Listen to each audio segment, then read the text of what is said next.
Traders, this is my noon video. You can follow me at Gumby9662C on Twitter. These are not trade recommendations or anything, but just some things I'm seeing in the market.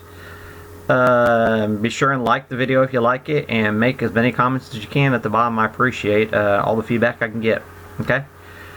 Okay, what I'm looking at here is XLE. Last week it was the laggard, and now today all of a sudden we got crude trying to push out of the range after getting a report that there was the largest speculative bullish bets in crude in history going on right now in crude. And so crude's catching a little bit of bid. But what I'm seeing right here is the XLE. SSYS, Stratasys. One second here. Team Penske and Stratasys.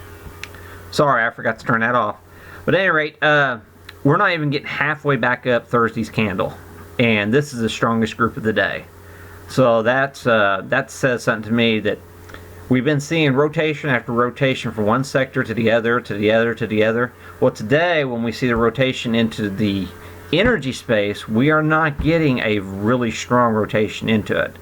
So that is a more bearish take on the market, in my opinion.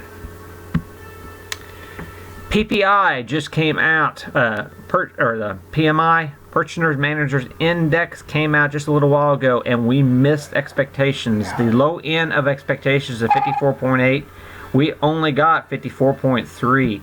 This is another hard data point that came out, and so the markets, that's even going to put us further. Right now the hard data is below election day results. Let me show you that chart. We continue to get forecasts or hard data that it misses even the low side of it, the expectations. And if you see back here on election day, we are below on this data set on our hard data. Despite the rapid rise in these markets, and this was all based on expectations in the future, the hard data is not supporting this move. Now, Leonard, if you get a chance to ask him, he has a scan he shared with me, and it is an awesome scan, and it highlights some of the the best unusual option activity throughout the day. And so some of the scans that I noticed today, we had that attempted breakout in crude prices. So, and then ExxonMobil has been trading at reference lows here. So I did add some calls to the ExxonMobil trade, which so far aren't doing very well. And then this one here hit later in the day. Okay, but earlier this morning the calls were hitting, and well, that's what happens. But yeah, let me go through some of these real quick. Some things that are really catching my eye here. You got U.S. Steel, 41 calls are really hitting here. Okay, and we got some decent volume in that. Earlier Friday and this morning we had Nvidia calls hitting the 110s, 111s. Well, those got into the money, and then all of a sudden the puts started hitting. So they're probably going to trade both sides of that. You had the Apple 136 puts that were really active earlier, which I got the Apple 136 puts. I was underwater. I haven't looked here lately, so we'll see what happens on that.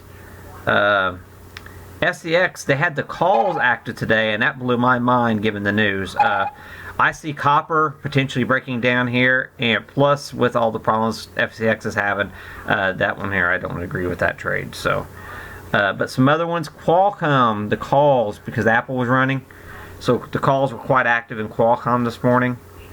And then we had Merck. And then later this week, Celgene has some critical FDA information, drug information coming out later in a couple days. So keep in mind, Celgene could be quite active here in the next couple days.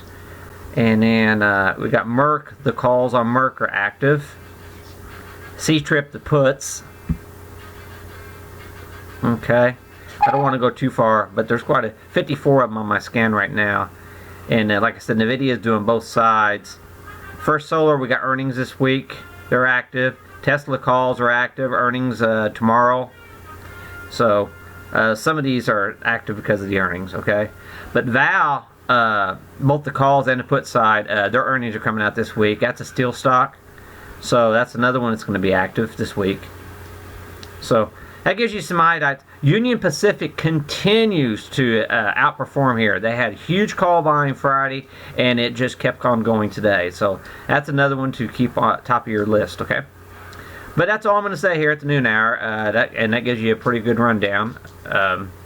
And I had planned on going long silver today, but I haven't done it yet. But I do think silver and gold, especially since this PMI information came in weak, is probably a buy. So that's just some ideas I've got. Thanks a lot.